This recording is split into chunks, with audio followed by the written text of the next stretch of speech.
Well, you've probably been paying less than $2 a gallon for gas during the past few months. But as we approach spring break, and then after that, of course, the summer, the price of gas is on the rise. According to AAA, the national average is now $1.96 per gallon. Perspective, that's up 35 cents.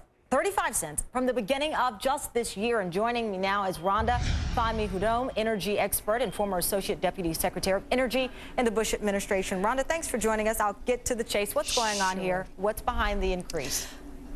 Well, basically, Tamron, there's two things. One is inflation and the other is refinery capacity.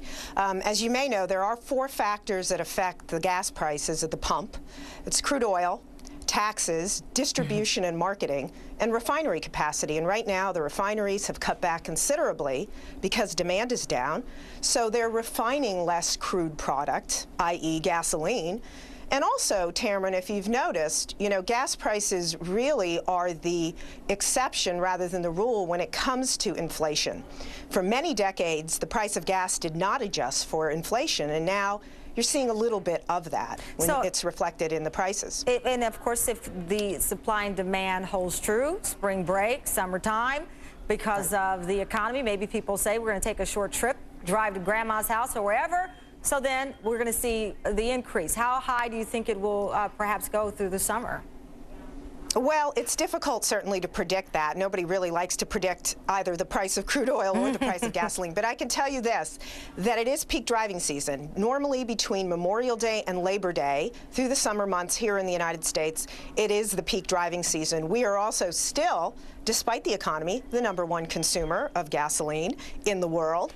And so I do think you will see an uptick in the price of gasoline due to increased demand, as you mentioned. I do think people will, here in the States, take some trips, and there will probably most likely be driving trips in the summer.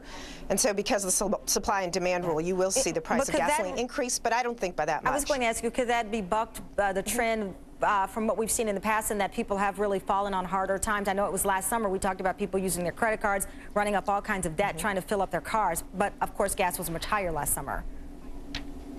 Right, exactly. And also, gas, unfortunately or fortunately, is one of the necessities along with food. People do have to get to where they're going, and in order to be transported, and that's, whether or not they have jobs, whether or not the employment rates are up or down. So you're right, absolutely. This time last year, they were much higher, so I do think you're going to see a little increase in that as well. So sock some extra cash away for your transportation. All right, Randa, thank you very much. Well, coming up.